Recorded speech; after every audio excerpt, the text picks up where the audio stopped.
Bien, buenas noches con todos. Una vez más, muchísimas gracias por estar aquí. Muchísimas gracias también a la gente que no pudo entrar. Muchísimas gracias por atender la clase desde fuera. Hoy es la cuarta clase. Haremos una quinta y última clase el martes 6 de marzo.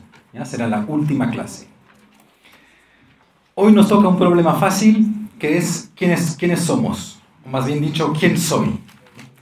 ¿Se acuerdan que hace ya 2 semanas habíamos visto que en realidad para Sartre no hay ningún tipo de límite a la libertad? ¿Ya? Habíamos visto que ni siquiera mi pasado puede ser un límite a mi libertad, dado que mi pasado solo aparece resignificado a la luz de un proyecto futuro. ¿Ya? Y habíamos visto, para terminar, que esto implicaba que cada vez que vemos a alguien actuar de alguna manera, o cada vez que alguien tiene una emoción, o incluso cada vez que alguien percibe algo, no había que preguntarle por qué le pasa eso, sino para qué le pasa eso. ¿Ya? ¿Para qué estás triste? ¿Ya? O tal vez podríamos preguntarle a alguien, ¿para qué me amas?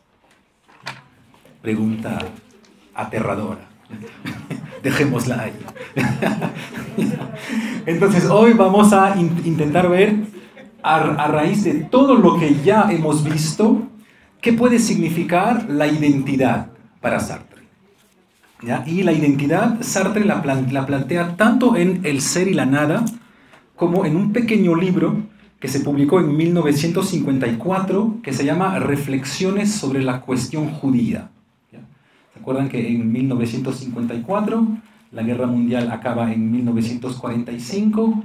Los judíos, los pocos judíos que escaparon de los campos de concentración regresan a Francia, y Sartre publica un libro preguntándose finalmente a nosotros franceses o a nosotros europeos, ¿qué nos pasó? ¿Qué nos pasó entre 39 y 45? Y sobre todo, ¿qué le pasó a Alemania? ¿Ya? Que era el país, en realidad, más intelectual de comienzos del siglo XX. ¿Ya? Entonces, ¿qué le pasó a Alemania? Y se pregunta, ¿qué significa ser judío? ¿Ya? Y a raíz de esta pregunta, ¿qué significa ser judío? Pues podemos pensar todo el discurso sartreano de manera general sobre qué es la identidad o qué tipo de identidad puede llegar a pensar el existencialismo. Bueno, entonces, tal como habíamos visto en la primera clase, de por la diferencia entre las cosas que son en sí y el sujeto que es para sí, bien se imaginan que la identidad no puede ser ningún tipo de esencia. Debe ser necesariamente otra cosa. Porque si bien las cosas tienen una esencia, ese esfero, esa mesa, ese libro, ¿ya? Nosotros como sujetos, ¿se acuerdan que nuestra existencia precede nuestra esencia? Por lo tanto, no existe alguna esencia nuestra dada a priori, sino que la construimos a lo largo de nuestra vida. Por lo tanto, quien busca la identidad de la gente en las esencias, está ya perdido. Y si ven que esto en realidad es un ataque directo contra casi los filósofos más grandes de toda la historia de la filosofía, entre los cuales, de manera paradigmática, Platón. ¿Ya? ¿Se acuerdan que Platón es el filósofo que siempre se preguntaba qué es? Es decir, buscaba esencias. ¿Qué es la justicia? ¿Qué es la belleza? Etcétera, etcétera. Y de hecho ven que incluso nosotros hoy en día seguimos pensando, para muchos, de esta manera. Por ejemplo, pueden escuchar en algunos discursos políticos qué significa ser homosexual. ¿O qué significa ser indígena? ¿O qué significa ser francés? ¿Ya? Saben que hay todo un debate actualmente en Francia y en Ecuador también, de hecho, sobre la identidad nacional. ¿Qué significa ser ecuatoriano? ¿Compartir es una esencia lingüística? No. porque hay ecuatorianos que no hablan español. ¿Es una esencia religiosa? Tampoco. ¿Es una esencia territorial? Tampoco. ¿Es una esencia étnica? Tampoco. Entonces, ¿cómo podemos decir los ecuatorianos? ¿Qué son los ecuatorianos? ¿Tiene algún sentido hablar de los ecuatorianos? ¿O hablar de las mujeres y los hombres? ¿O los niños, los jóvenes? ¿Ya? No sé cómo ustedes piensan que son ecuatorianos, pero como mínimo si intentan pensarlo bajo la modalidad de la esencia, de inmediato se van a lanzar en problemáticas muy, muy difíciles de las cuales probablemente no podrán salir. Porque verán que en realidad los ecuatorianos no comparten ninguna esencia. Tal vez compartan otra cosa, pero como mínimo, esencias no. ¿Ya? De la misma manera, hay personas que piensan que existen personas que son genios, o que son asesinos, o que son prostitutas. ¿Ya? Tal como si existiera un ser del genio, un ser del asesino, o un ser de la prostituta. Bien ven que, como para Sartre, como ya lo hemos comentado muchísimas veces, todo se da en una acción y mi libertad solo se da en las acciones. La única modalidad bajo la cual vamos a poder pensar la identidad es según el hacer. Ser algo es hacerlo. Y no hay nada detrás de las acciones. Ahora, veamos cómo se puede desarrollar eso. Si ven que en algunas ocasiones, me imagino que todos habrán escuchado personas decir, qué raro que él haya hecho eso, porque él no es así. ¿Ya? Por ejemplo, a ver, tomemos un ejemplo para un poquito hacer subir la temperatura. ¿Ya? Imaginemos que yo le engañe a mi esposa. Y yo voy a verle y le digo, pero sí, o sea, yo hice eso una vez, pero tú bien sabes que yo no soy así. ¿Ya? Me imagino que muchos de ustedes habrán escuchado eso.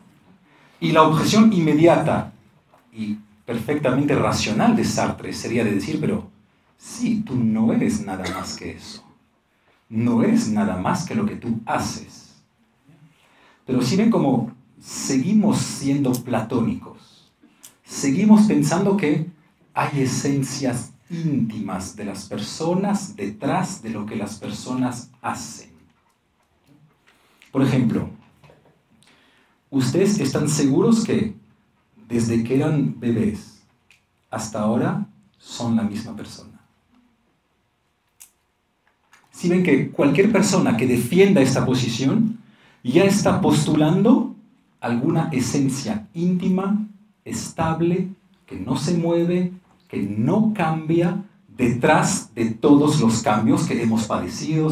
Subo de peso, crezco, me hago calvo, hago esto. ¿Ya? Entonces, si ven que seguimos pensando de esta manera. Ahora el problema es, ¿por qué seguimos pensando de esta manera?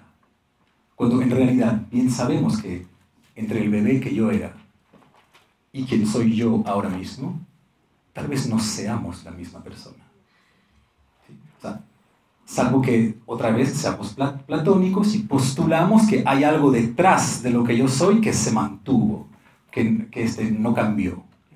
Pero bien ven que todos esos conceptos en realidad apenas vamos a pedirles a las personas que aclaren esos conceptos, se van a hundir en dificultades muy difíciles. Por ejemplo, como la de la esencia íntima.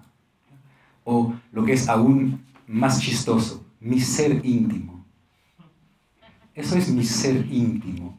A ver, pues muéstramelo. ¿Cuál es tu ser íntimo? Tu ser íntimo no es nada más que lo que tú haces cada día. ¿Ya? Bueno, entonces, ¿y por qué? ¿Se acuerdan que ya habíamos visto que en realidad el hecho de decir mi identidad no es nada más que la suma de todas mis acciones, una vez más nos remite, por un lado, a la fenomenología?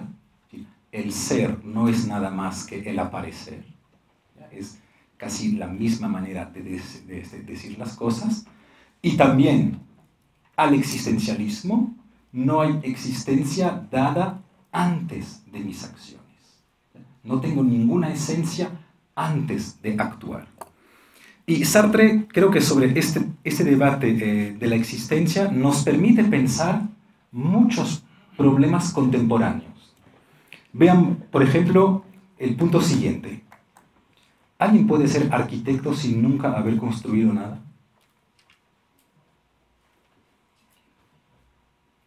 Tienen que yo trabajo en una universidad, no voy a decir cuál, pero de vez en cuando escucho cosas que me sorprenden. Por ejemplo, personas que van a decir, es que yo soy economista, o yo soy sociólogo, yo soy filósofo. Pero, ¿dónde está tu obra? No escribo nada, pero yo soy filósofo. Sí, pero entonces, ¿de qué me estás hablando? Es decir, ¿cuál sería esta esencia íntima del filósofo que sería diferente del hecho de producir filosofía? O yo soy un pianista genial, pero nunca toco piano. Soy artista, pero nunca pinto. Sí, me imagino que todos han escuchado esa idea según la cual todos somos artistas. No, Picasso es artista, yo no. Vengan a mi casa, no hay ninguna pintura mía ni nada.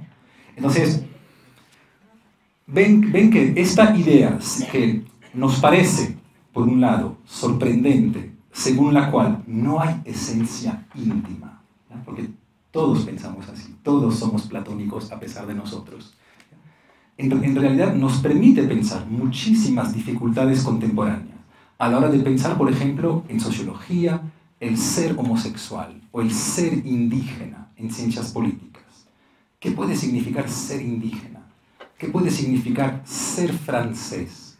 ¿Qué significa ser algo sin hacerlo? A mí en las universidades siempre me sorprenden las personas que tienen unos títulos de 4 o 5 líneas. No sé si ustedes vieron eso. ¿Sí? Decano transgaláctico interfacultad del ciberespacio. Bueno.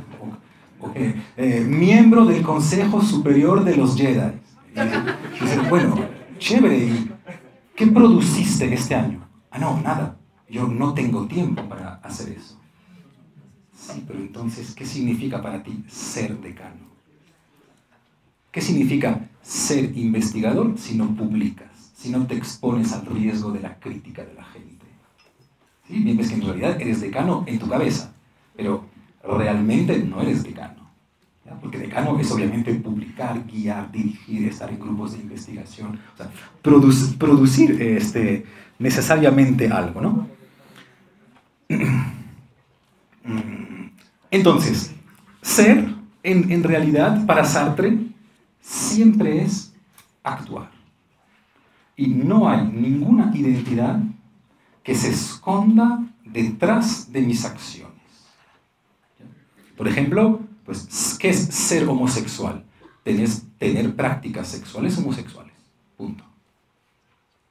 Ahora, entienden también cuál pudo ser la influencia del existencialismo sobre el segundo sexo. ¿Se acuerdan que todo el capítulo 1 del segundo sexo, Simone de Beauvoir analiza o mantiene ciertas posiciones existencialistas con esta pregunta fundamental: ¿qué significa ser mujer? Pues hay personas que van a decir, por ejemplo, ser mujer es tener un útero. Sí, eso significa que una mujer que padeció un cáncer del útero, le quitamos el útero y ya no es mujer. Es ridículo. Ser mujer es ser madre. O sea que la mujer que no es madre no es mujer. Es ridículo. Nadie cree en eso. Por lo tanto, ser mujer es tener el proyecto de ser mujer. Es decir, actuar, construirse como mujer. Esa es una posición sumamente sartreana. ¿Ya? De ahí la frase magnífica del segundo sexo: no se nace mujer. ¿Ya? Uno llega a serlo. Si ven que si ustedes lanzan esta frase, no se nace mujer, en algunos lugares del mundo, la gente les va a mirar como si estuvieran completamente locos. ¿Ya? Porque seguimos pensando como platónicos. Seguimos pensando que sí, hay un ser sociólogo, hay un ser filósofo.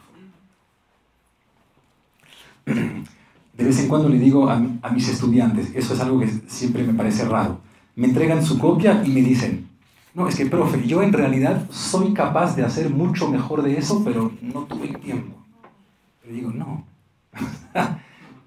tú me das esta copia, eso es lo que eres, para bien o para mal, ¿ya? Pero no me dejes creer que hay detrás de tu trabajo un genio en potencia que no se pudo revelar por alguna razón.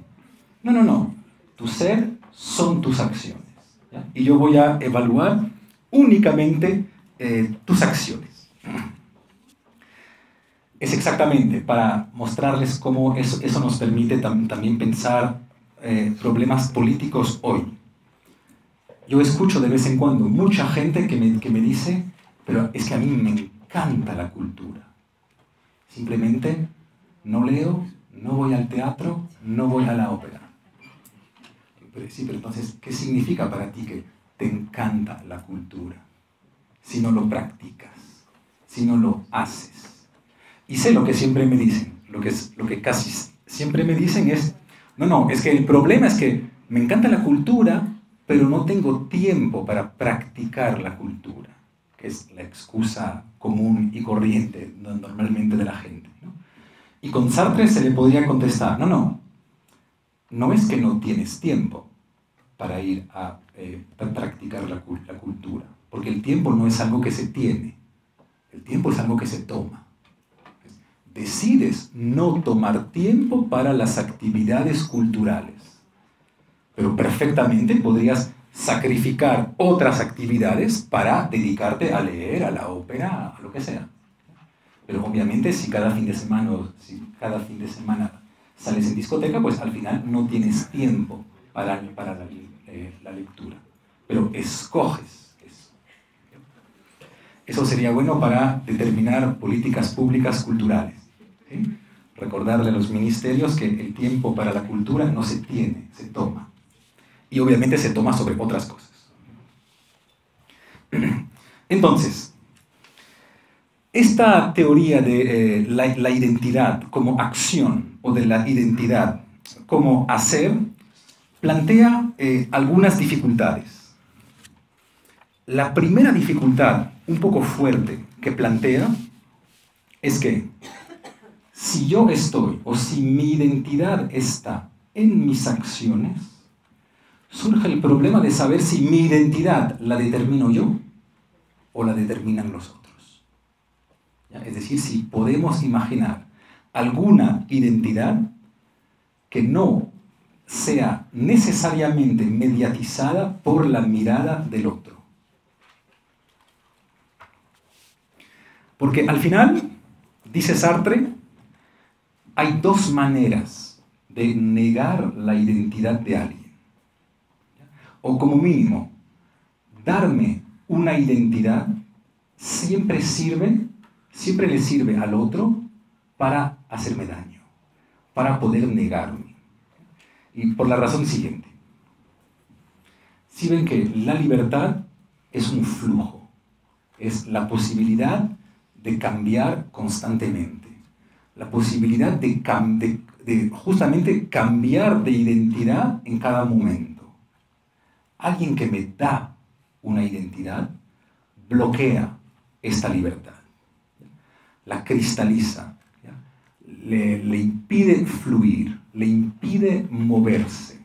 Todos saben que la ausencia de movimiento siempre ha sido asemejada a la muerte. Por eso los periódicos están fascinados por la muerte, porque obviamente alguien que toma fotos está necesariamente fascinado por la muerte. Porque tomar fotos es necesariamente fijar algo, bloquearlo. De ahí la inmensa diferencia, dice Bergson, entre la fotografía y el cine. Podríamos imaginar que sí, al final el cine pues, es la misma cosa que la fotografía, simplemente el cine son muchas fotografías. Ah, no, hay una diferencia fundamental. La una asume el movimiento, por lo tanto el flujo de la vida. El otro solo conoce el parálisis de la muerte. Por eso no se les puede reprochar a los periódicos. Los periódicos, no sé cuál será este periódico ecuatoriano que hace eso, pero me imagino que debe existir uno que siempre muestra cadáveres, o sea, solo accidentes, cadáveres. ¿Ya? No es que los periodistas sean malos, ¿ya? O sea, no es un deseo satánico de mostrar la muerte, ¿ya? Simplemente es que la fotografía, por definición, fija el movimiento. Por lo tanto, mata. ¿Ya? Sacarle fotografía a alguien es necesariamente matarlo. Por eso hay culturas en las cuales está prohibido sacar fotos. No es que estén completamente locos, ¿eh? Porque si ven que quien me saca fotografía me cristaliza. ¿Ya? Y por lo tanto, me está matando. O sea, de cierta manera me está matando. ¿No? Bueno, entonces, dice Sartre, acerca de los judíos. Darle una identidad a alguien siempre es prepararse a negarlo, prepararse a matarlo.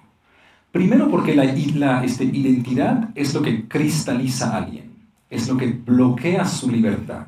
¿Ya? Por ejemplo, si alguien me dice, Stefan, eres heterosexual, pues ya mató mi sexualidad, de cierta manera, porque me obliga a ser algo y ya no poder eventualmente cambiar de eso. Pero Sartre presenta una argumentación muy interesante sobre el caso de los judíos, explicando que cada vez que queremos discriminar a alguien, en realidad lo hacemos a base de cierta esencia. Por ejemplo, en el libro que dice Sartre, los judíos manejan la finanza. ¿Ya? O los judíos son los banqueros. ¿Ya? Si ven que asignarles esta identidad a los judíos, ya es preparar en realidad la masacre. ¿Ya? Cuando ustedes quieren matar a alguien, denle alguna identidad y este concepto o esta identidad que ustedes les están dando es lo que les va a servir para poder matar a esa persona. Pero lo interesante es que Sartre dice, incluso en los casos de elogios o de identidades positivas. Imaginemos, creo que todos algún día habrán escuchado, qué intuitivas que son las mujeres. Si ven que esto podría parecer un elogio. Podríamos decir, wow, Stefan, les estás dando una cualidad a las mujeres, cualidad que tú no das a los hombres, por lo que es una posición súper feminista. Les estás haciendo un favor a las mujeres. Pero en realidad, bien ven lo que hay detrás. Qué intuitivas que son las mujeres. Ah, qué pena. Porque para ser jefe de empresa, académico, político, hay que ser deductivo. Entonces, claro, que sean intuitivas en la cocina. Porque la inteligencia que rige al mundo es la inteligencia deductiva. Por lo tanto, no es un favor decirles a las mujeres que son intuitivas. O tal vez algunos de ustedes hayan escuchado, es que los afros tienen el baile en la sangre. Estoy casi seguro que todos habrán escuchado eso. ¿Eso es algo positivo o no? Si ven que por un lado podríamos decir, pero sí, claro.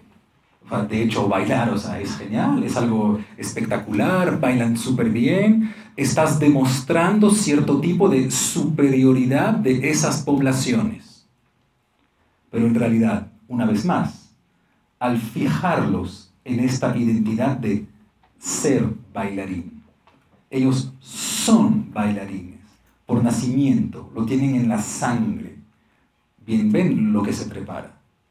Bueno, pues, si son bailarines, que bailen. Que no sean médicos, que no sean abogados, que no sean diputados, que se dediquen a bailar. Si esta es su esencia fundamental, pues que lo hagan. Otro punto. Cuando le decimos a una niña, eso sí, en Ecuador he escuchado por todas partes, mi princesa.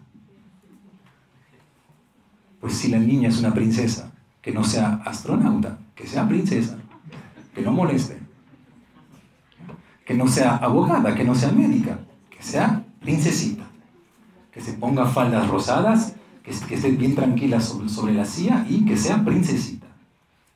Si ese es su ser fundamental, o sea, nadie puede reprocharnos a nosotros que queramos que ella sea princesa si nos están diciendo que es su ser fundamental.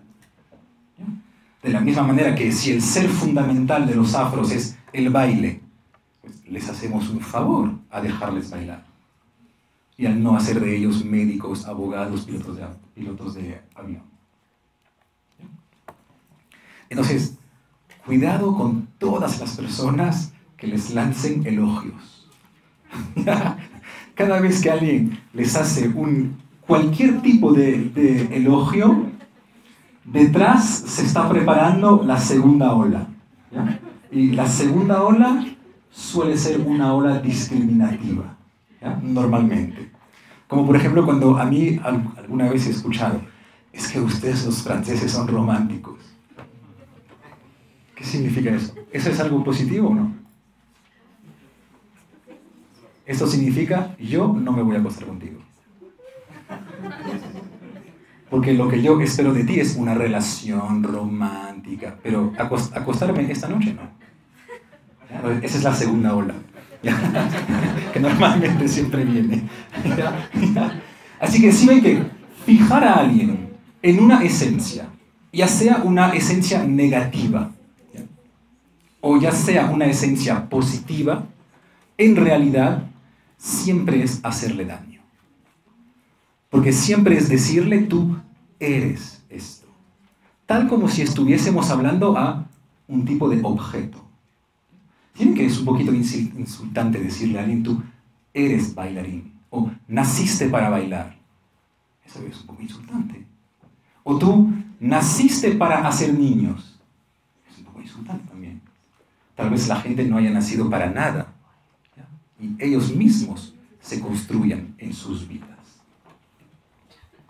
Entonces, primer problema con las personas que quieren darles identidades esenciales es que toda esencia en realidad es una especie de ataque, porque no somos esencias. ¿Se acuerdan que es exactamente, aunque Sartre no lo dice así, pero es muy parecido a lo que hay en la política de Aristóteles? ¿Ya? ¿Se acuerdan cuando Aristóteles dice, hay personas que nacen para ser esclavos? Pues el mejor favor que podemos hacerles es darles un buen maestro para que sean buenos esclavos. Y sí se entiende perfectamente en la lógica aristotélica. No es que sea malo. Si tengo una esencia, el mejor favor que me pueden hacer es ayudarme a realizarla. Bueno, y hay una segunda dificultad que plantea Sartre, y es la siguiente. En realidad dice, no nos damos cuenta que hay dos maneras de negar la identidad de alguien. Y toma el ejemplo de los judíos, pero podremos tomar otros ejemplos. Y dice, el primer enemigo del judío es la persona que efectivamente lo va a negar matándole. Eso es el antisemita clásico, básico. Todos podemos entender eso. ¿Ya? De la misma manera que el primer enemigo de la mujer es el machista. Eso me imagino que todos podemos entender eso. Pero, dice Sartre, hay un segundo enemigo más interesante. Y es el enemigo que va a decir, por ejemplo, la mujer es un hombre como los otros. O los judíos son ciudadanos como nosotros. Si ven que que eso también implica una negación de la persona. Porque si yo digo, las mujeres son hombres como los otros, bueno, entonces ya no hay mujeres. Casi podríamos deshacernos de la palabra mujer. O si yo digo, los judíos son ciudadanos exactamente como los otros, pues ya no hay judíos. Si ven que para que existan judíos, para que existan mujeres, para que existan lo que sea, profesores, estudiantes, abogados, deben conservar algún tipo de diferencia que explica que ellos sean esto y que otros no lo sean. Imaginemos que yo les diga, no, es que los indígenas son como nosotros. Pues es que ya no hay indígenas. Una cosa es decir, les damos los mismos derechos que a los otros. Eso, ok. Pero otra cosa es decir, son como los otros ecuatorianos. ¿Ya? Porque justamente si algo como los indígenas existe, es porque algo deben hacer de manera diferente a los otros ecuatorianos. Ahora, todo el problema es de saber qué. Por lo que sí ven que esta segunda manera de negar la identidad finalmente consiste en decir, yo acepto la identidad del otro si esta identidad se reduce a lo que yo soy. Por ejemplo, la extrema derecha francesa va a decir, pero claro que nosotros aceptamos los musulmanes en Francia. No tenemos ningún problema con los musulmanes. Solo les pedimos comer cerdo y rezar domingo por la mañana. Sí, pero entonces justamente ya no son musulmanes. Los musulmanes que tú aceptas es porque ya no son musulmanes. Es decir, al reducirles a lo que tú eres, también estás negando a los musulmanes. Por lo que pensaríamos que si yo le doy a alguien todo lo que yo soy, podríamos pensar que es una posición de igualdad, es una posición políticamente buena, es una posición generosa, pero en realidad es negarle su identidad a él.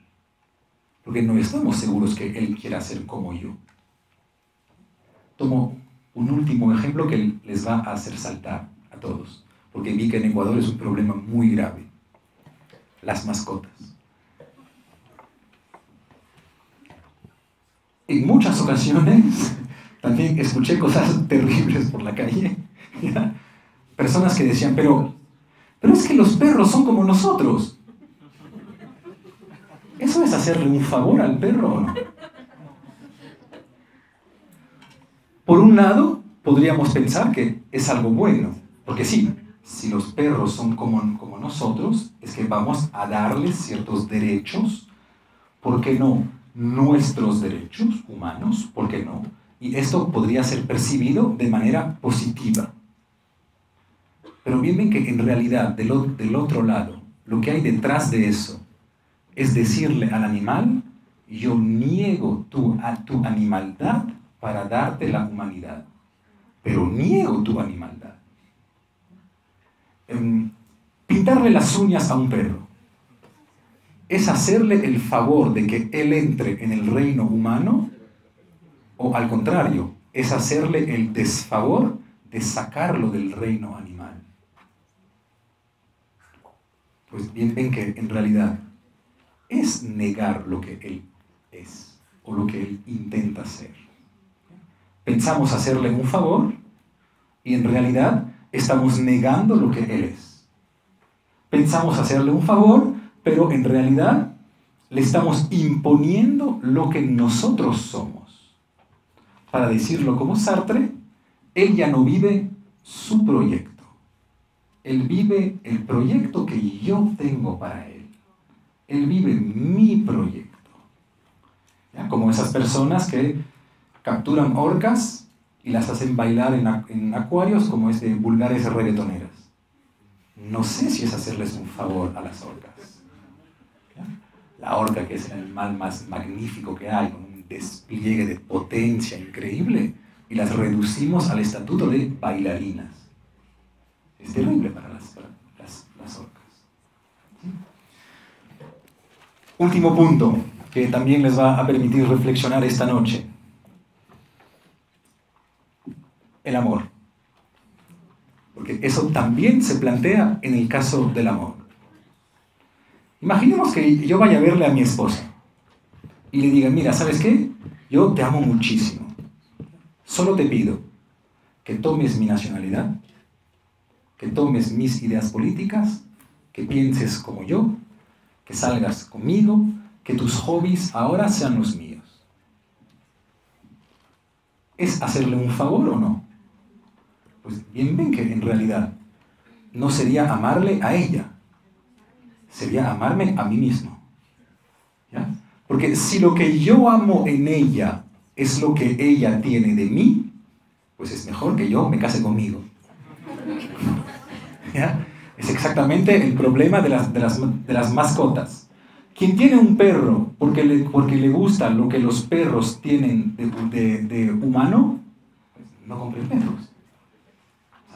Tengan niños, o no sé, roben niños por ahí, pero como mínimo, o sea, si no quieren enfrentarse a la alteridad del animal, no tengan animales. Si no quieren enfrentarse a la alteridad radical de la otra persona, no se enamoren, porque todo el interés del amor o todo el interés de cualquier tipo de relación es la alteridad. ¿Ya? Pensarán en eso de los animales, ¿ya? A raíz de Sartre, para ver que cuando yo someto a alguien o a algo a mi proyecto, le estoy haciendo tanto daño que sí le mataría. Hacer del perro un ser humano también es matarle en cuanto perro. Hacer del judío un católico es matarlo en cuanto judío. Claro. Bueno, entonces, esta identidad que se construye de manera exclusiva. No, hay una última cosa que quería decirles acerca de la identidad. De lo que les dije en el primer punto, de esa idea según la cual, como mi identidad me la da el otro, siempre está negando mi identidad. Y voy a darles un ejemplo. La idea de Sartre es la siguiente. Cada vez que alguien me da una identidad que me dice, eres francés, eres profesor, eres heterosexual, eres esto, en realidad me dice más de él que de mí. Y les doy el ejemplo siguiente. Imaginemos que yo sea un criminal, que esta noche asesine a alguien. Imaginamos mañana El Comercio, ¿ya? Un título que va a decir que yo maté a esa persona. Pero ¿qué título se pondría en El Comercio? Se pondría francés asesina a mujer ecuatoriana. O se pondría profesor asesina a mujer ecuatoriana. O se pondría calvo asesina a mujer ecuatoriana. O se pondría ateo hereje asesina a mujer ecuatoriana. ¿Quién va a decidir qué ponemos en la primera página del periódico? Pues la persona que va a ver en mí alguna característica prioritaria.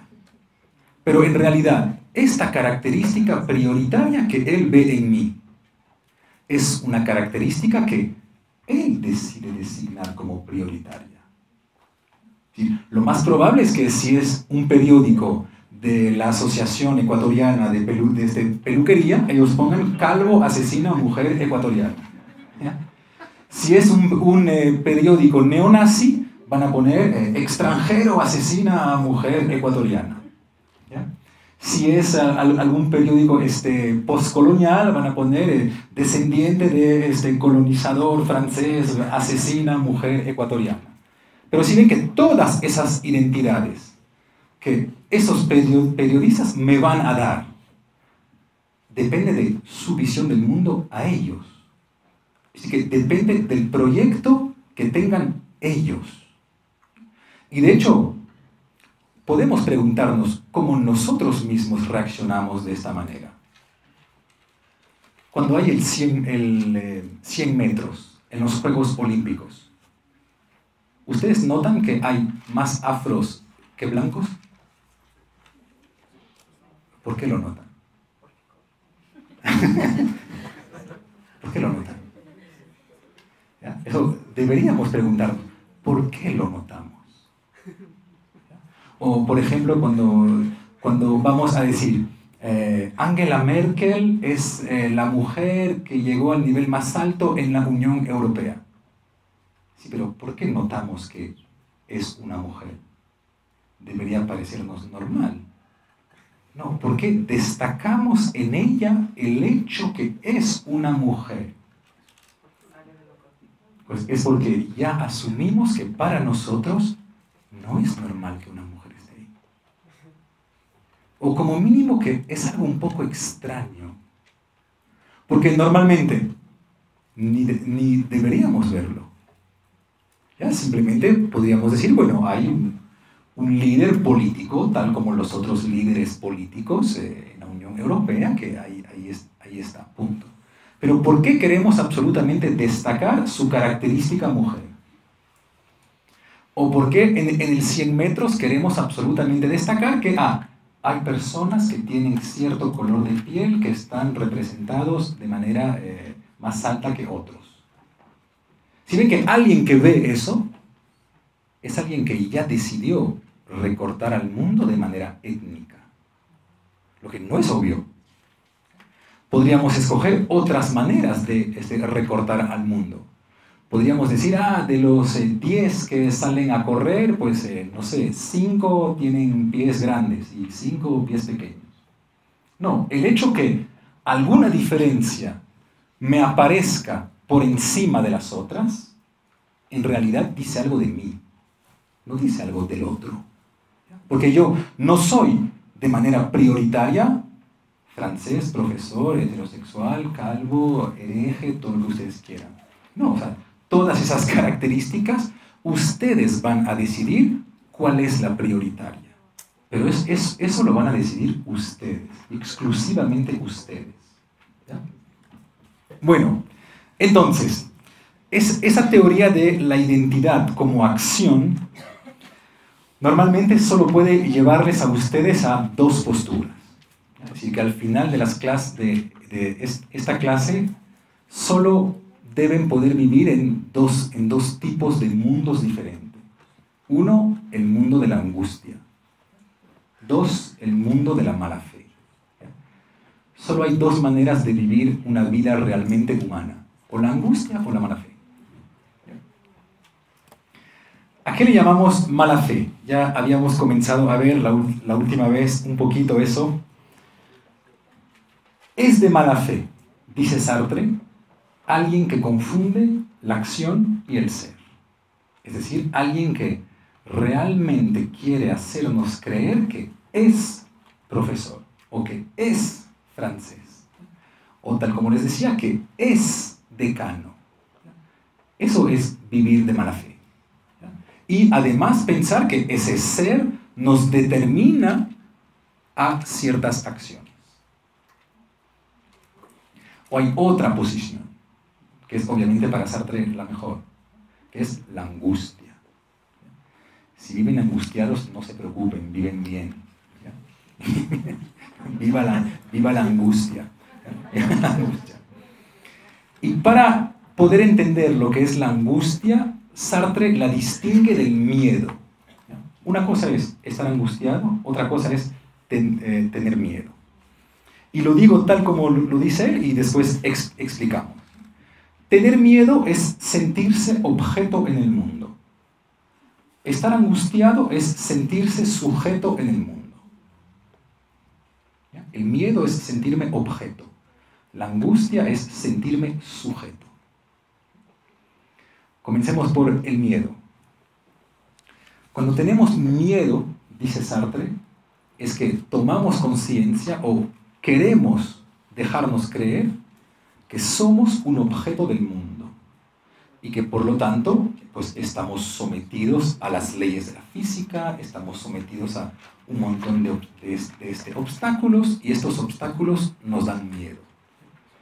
Por ejemplo, si yo caigo al agua, pues puedo tener miedo porque para un tiburón yo soy una especie de atún gigante. Es decir, soy un objeto en su mundo. Y al ser un objeto en su mundo, pues tengo miedo que él me trate como objeto. De la misma manera que si me estoy paseando por algún edificio en el último piso, puedo tener miedo porque siento que puedo caerme y que como objeto estoy sometido a las leyes de la física y que por lo tanto me voy a estrellar. Eso sería el miedo. La angustia es un sentimiento radicalmente diferente. Estoy paseando por un edificio. El miedo es el miedo a caer. La angustia es la angustia a saltar. Dado que soy un sujeto en el mundo y que mi libertad es absoluta, yo debo crearme una buena razón para no saltar o para no suicidarme. Cada día debo inventarme razones para seguir viviendo.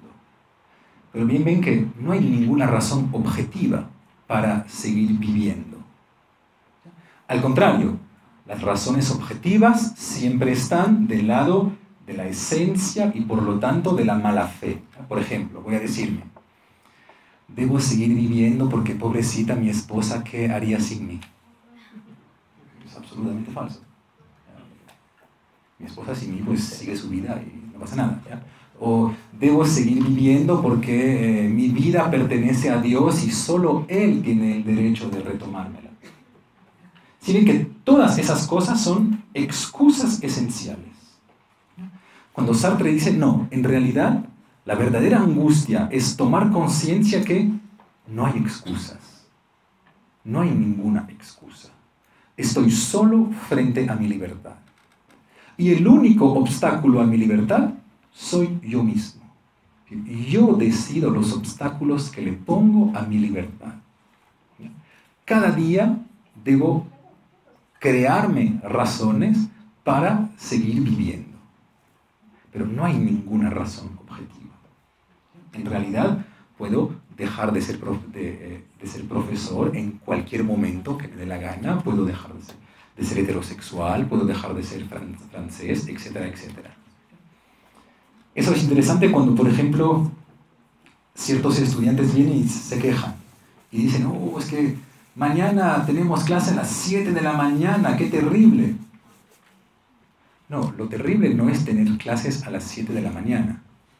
Lo terrible es que, a pesar de que tú bien sabes que podrías no venir, vas a venir. Eso es lo terrible. Es decir, en realidad, no quieres venir, no vengas, no pasa nada. Es tu libertad. No, pero vas a escoger venir. Y para poder escoger venir, como eres de mala fe y que no quieres asumir la angustia, te vas a crear 1.000.000 de excusas. Es que debo ir a clases porque si no el profesor me va a poner mala nota. No, es falso. Debo ir a clases porque no quiero decepcionar a mis padres. Ningún problema. O sea, todo eso es falso. Lo único que realmente nos duele y lo que nos genera angustia es que esas cosas sabemos que las vamos a hacer, pero bien sabemos que podríamos no hacerlas. ¿Ya? Por lo que la única verdadera angustia es la angustia frente a la libertad. No es la angustia frente al mundo de los objetos. ¿Ya? Un tiburón no les genera angustia, les genera miedo. La única cosa que les genera angustia es la libertad. ¿Ya? ¿Estás mal en tu matrimonio? Pues sal, divorcia. Nada te impide divorciar. Así una cosa te impide divorciar. Tu miedo a la angustia. El hecho que no quieras asumir completamente tu libertad, que es radical y absoluta. Y ahí viene, ya les había prometido desde hace varias clases, la otra cara de la medalla del existencialismo. puesto que soy completamente libre, lo duro es que también soy completamente responsable. Y ese es el peso de la angustia. Ese es el peso de la angustia que queremos todos absolutamente huir en la mala fe. Me es mucho más fácil pensar que si mañana voy a levantarme para ir a dar mi clase, es porque necesito trabajar para poder comer, para poder pagarme esto y esto, que decirme, no, en realidad voy a ir porque yo voy a decidir obedecer a las leyes de la universidad. Pero yo decido obedecer. Si ven que es mucho más violento. Y la responsabilidad, dice Sartre, no solo es individual, sino que además es colectiva. Colectiva en este sentido que no soy responsable solo para mí, soy responsable para toda la humanidad. Cada una de mis acciones me compromete a mí, pero además compromete a toda la humanidad. Por la razón siguiente. Puesto que no hay valores a priori, porque solo existen valores dentro de los proyectos. Entonces, no hay valores a priori. Y puesto que yo podría hacer cualquier tipo de acción, cuando decido hacer esta acción en vez de otra, al mismo tiempo también estoy diciendo que esta acción es algo bueno. Por ejemplo, casarse no se puede diferenciar de afirmar el hecho que el matrimonio es algo bueno. Porque si para mí no fuera algo bueno, es fácil, no me caso. Si asumo casarme, es que estoy luchando de cierta manera a favor del matrimonio. Por lo que cuando me caso no escojo solo para mí, también estoy escogiendo para todos ustedes. Cuando yo dedico tiempo de mi vida a hacer filosofía, también estoy diciendo a toda la humanidad, eso es lo que todo el mundo debería hacer. Porque si yo no pensara que fuese algo absolutamente bueno, pues es fácil, no lo haría. Si lo hago, es porque lo escojo. Y si lo escojo, es porque me parece bueno. Y si me parece bueno para mí, es que me parece bueno para todo el mundo. Por lo tanto, el existencialismo, que nos parecía una filosofía muy leve, de la libertad, en la cual cada uno puede hacer lo que quiera, cada uno su proyecto, hagamos lo que cada uno quiere. Bien ven en realidad que ahí también hay una segunda ola, que es una ola muy difícil, que es la ola de la responsabilidad. Todo lo que soy responsable de eso. Si yo estoy triste, soy responsable de mi tristeza. No le puedo decir a alguien, tú hiciste eso y eso me causó tristeza. Porque de todas maneras, la única cosa que podría causarme tristeza es la manera según la cual yo interpreto lo que hizo esa persona. Y es decir, eso es mi proyecto, es mi libertad. ¿Ya? Por lo tanto, ahora entienden uno de los conceptos fundamentales en Sartre y en realidad en todo el existencialismo. Kierkegaard, Heidegger, Sartre, el de angustia. La verdadera vida humana es la de la angustia. La de estar todos los días preguntándose ¿cuál buena razón voy a inventarme hoy para no matarme? Esa es la buena pregunta. Muchísimas gracias por su presencia.